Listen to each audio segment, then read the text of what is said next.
So BlazBlue Alternative Dark War has been out for a while now. It's been about 6 months since it's been announced, and I remember seeing all these BlazBlue characters, these XBlaze characters, these Legend Experience characters, finally getting sprites in the game, and I could see how they would play like if they were in an actual mainline BlazBlue game. So I thought, hey, why not make a video about XBlaze characters and about, you know, if they were able to make it to another mainline game, what XBlaze characters would I want? Seeing S get transferred over from XBlaze into a playable character in BlazBlue Central Fiction gave me hope that they're going to do something like that in later BlazBlue games where they just bring more characters in from other franchises, from other BlazBlue franchises into this game. So I thought, okay, let me pick 5 XBlaze characters that I would want to see in another mainline BlazBlue game. Now, I will put a couple of disclaimers here. One, I haven't played XBlaze in a while.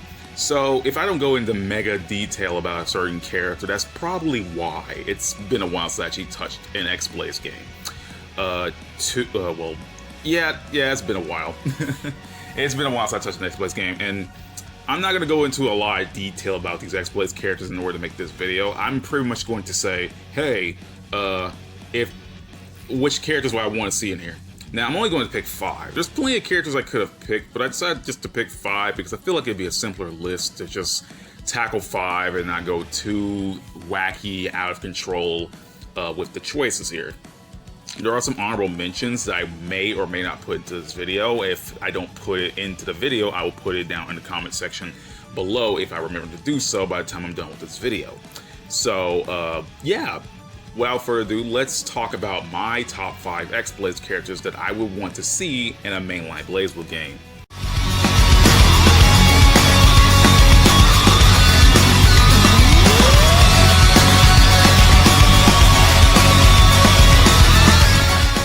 So forgive my German here, but I definitely would want to see Oct playable in a BlazBlue game. Like, well, outside of Alternative Dark War, that is.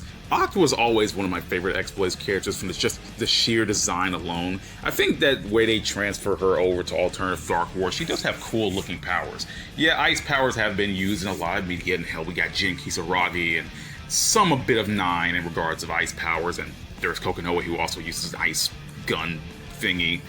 But the point is, yeah, Oct is a pretty cool character. I just like her voice-wise and design-wise. I wouldn't mind if she ever got into a BlazBlue game as a playable character, because I feel like Oct is like a character who doesn't get any kind of like attention in regards to XBlaze. I know XBlaze is still like is even more niche than BlazBlue ever was, but at the same time, I feel like, man, Oct should definitely get more attention than she does. I like her, you know. I mean, I like her. What's that theme song she has? Rado no Bisho. It's like the theme that plays when she ever shows up in XBlaze. It might as well just be her theme, though they do play in Alternative Dark War quite a bit when the XBlaze characters show up.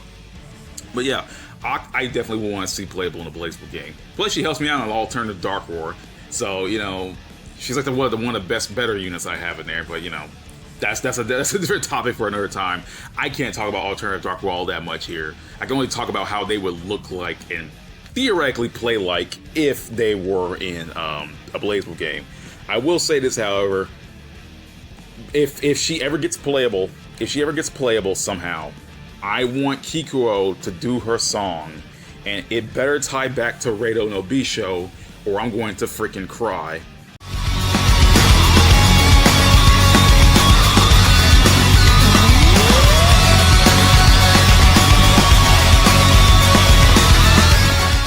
Zwei, aka Marlin F. Mercury, aka Ringo Akagi.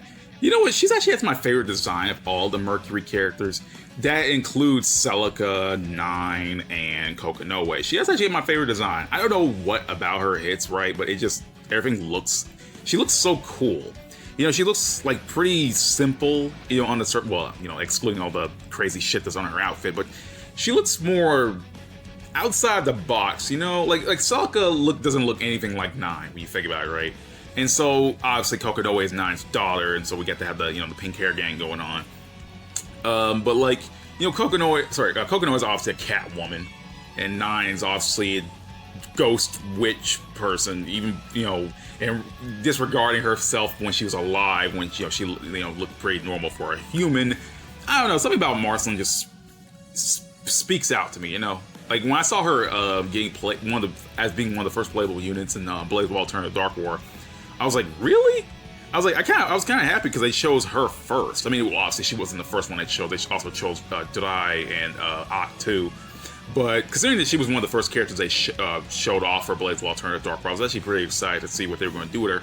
I like her, you know. It's a design that gets me more. I haven't played XBlaze in a while to know much of her character, though. There was one time I did play Code Embryo, and like I think when you meet her for the first time, she goes on and on about curry or rice or whatever she was talking about. And it just I was like, wow, she spent nearly 10 minutes talking about this shit that I don't care about. But I don't know, there was something about her character that I liked, and design. I do want to see her playable because, damn it, dude, these XBlaze, you know what, when I think about it more, these XBlaze characters, I like their designs, even though they're very simple on the surface. I do like the way they look. You know, they don't look anything like a normal BlazBlue character should. I've seen S in BlazBlue Central Fiction and other BlazBlue media so much that she kind of just bleeds in with the other characters. But when I look at XBlaze, they don't look anything like BlazBlue characters. You know, they don't. When you look at them, they don't seem like they could fit in line with a BlazBlue character. So when I see Marlin, like she toes that line between looking like an XBlaze character and looking like a BlazBlue character, and yet being able to play both sides of the field pretty perfectly. Unlike S is obviously the XBlaze character, but she's been with BlazBlue for so long. I'm starting to convince myself that she was never from XBlaze to begin with. So yeah, definitely need Zwei, aka Marlin F. Mercury, aka Ringo Akagi. Damn, she has a lot of names.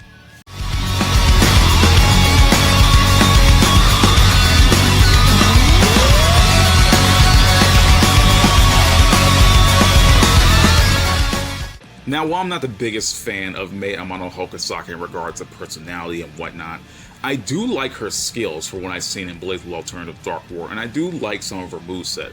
I actually really like her Astral Heat because I think it's one of the more visually pleasing and epic Astral Heats in that entire game, which is crazy. They put a lot of work in Mei, I could definitely tell that. I do like the fact that she can summon creatures on her behalf and summon roots from the ground to attack, and various other things. She just does things I like. But honestly, you know, I always like that whole kind of like charms and talismans kind of character where they just like get these charms and they just, you know, activate the charms and have them attack people on command and stuff like that. I've always found that really really pleasing to look at. I don't know, it depends on how it's used, because some characters in like different series just does not use it well, or they just use it on the plain basic ass level. But you know. But I just want to see Mei in here, and plus I definitely want to see what kind of interactions she would have with some characters, especially Naoto, because considering that Mei is in both XBlaze and BlazBlue experience, I definitely want to see how her interactions with Naoto would be like, you know, how that would connect BlazBlue experience to XBlaze, if that would make any sense. And again, I just like, you know, Mei on just a more gameplay standpoint. Like I would want to definitely see her with a, you know, in a game with a bigger budget and more, you know, a visual upgrade, because I definitely would want to see what her Astral looked like in a mainline game with, you know, with a bit more cinematic. But if they were able to, if they were able to make her Astral look this good in Alternative Dark War, I definitely have faith they would make her look good in an actual mainline game. I definitely want to see that, because Mei's pretty cool to me in regards of, you know, being a character, like being a playable character. At least I feel like that would be cool. If only I could pull her in Alternative Dark War, though. That's the one thing that makes me sad.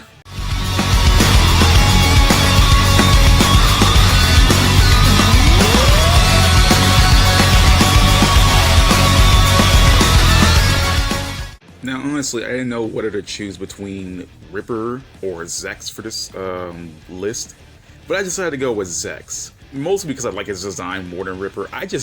Something about Ripper I'm not a fan of. I like how he's crazy and everything, but you know, in regards to design and personality, he's just not my cup of tea. Zex really isn't either, but I like his design a lot more, and I do like the idea of him being playable a lot more. I don't know, I feel like seeing Ripper being playable, but like, yeah, of course they would choose him, but I don't know. I feel like I want to see Zex more. I can't really comment much on Zex because I can't remember much of him. I apologize. But I do know that he wielded one of the legacy weapons in the game, that being I think it was called the Sword of Destruction Kusanagi, and I know that he's able to use his gravity magic in order to control the blade so they can, like, you know, shoot around and stuff like that. Also know that the Kusanagi can apparently let him negate phenomena intervention, and every time like he's able to negate phenomena intervention, he gets stronger, or I don't know if like the Kusanagi gets stronger, or he gets stronger. Again, it's been a while, but yeah, like Zex is like mega strong, and I just definitely want to see him playable, and like definitely need him, definitely want him there. One thing that bothers me about Zex is the way he looks. Like, he has a perfect design, but like his hair, I don't know what that is about that hair, but it immediately kills any kind of majesty his design would have had. Like, if you just remove it, he looks really cool, but it's just that that hair just kills it automatically. I just do not like it. I don't even know how to describe it. Those little strands of hair that just stick off of him like that. It just bothers the shit out of me. It kills whatever the kind of awesome design that he would have had. Jesus Christ. Oh man. Like, honestly, like I think he has my favorite design out of all the XBlaze characters. Well, I mean, he would have if he just had those strands of hair off his head.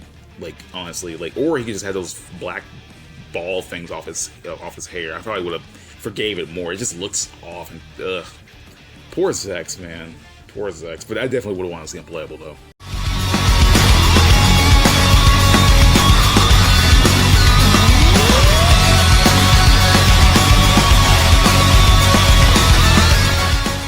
And finally, we ended off the video with my favorite XBlaze character, Kuan Glamred Stroheim. Now, Kuan was a character that I've definitely been wanting to see playable in any kind of fashion ever since, you know... Actually, I always wanted to see her playable ever since XBlaze came out. Because I remember when Code Embryo came out, and I saw her for the first time, I was like, you know what, she needs to be playable in BlazBlue. Because, like, I never thought about any other character being playable from this game. Like, I see S, and I'm like, eh. I mean, it'd be cool if she was playable, but I never really thought about it that much. But the moment I saw Kuan, I was like, oh yeah, she definitely needs to be playable in the BlazBlue game somehow. I definitely like her personality, and I definitely like her, the way she uses, like, I mean, yeah, she uses simple fire magic, but, like, fire is cool. Fire magic characters are cool. And she just has a nice personality. You know, when I saw Kuan at first, you know, I figured she was just gonna be like this bratty, loud, annoying character. And then, yeah, I know she's like, you know, she has a short temper at times, and, you know, she does get fiery and, you know, pumped up. But I definitely like to see, you know, her being super nice. You know, I wasn't expecting her being as nice as she was. I thought she was just gonna be like super annoying and shit. That went to May. But yeah, everything I thought about Kuan was actually in May, which, damn, that's sad. Because I figured they would be like opposite. I feel like they'll be like, you know, reversed in terms of personality before I played XBlaze again. But no, they're not. But yeah, plus Kuan being one of the very first characters revealed for BlazBlue Alternative Dark War did give me some hope that, you know, they were going to put more importance on her. Because as Alternative Dark War came out, I just figured the characters Mori were going to choose first, he was going to put a lot of focus on. And while I haven't gone through the story mode much of Alternative Dark War, I do see her a lot in the chapters I've been through so far. So Kuan has to have some kind of importance there, even if I don't understand the language. But yeah, I definitely want to see Kuan in a mainline BlazBlue game as a playable character someday. But yeah, if you're a fan of XBlaze and definitely want to see a XBlaze character in a mainline BlazBlue game someday, put it down in the comments about your top 5 or top 10, or, you know, just random characters you would definitely want to see from XBlaze and BlazBlue, because I definitely want to hear other people's opinions about this kind of thing. You know, I like to bring up discussion. So without further ado, I will see you all next time. Peace out, everyone. I hope you have a great day, and stay golden, everyone.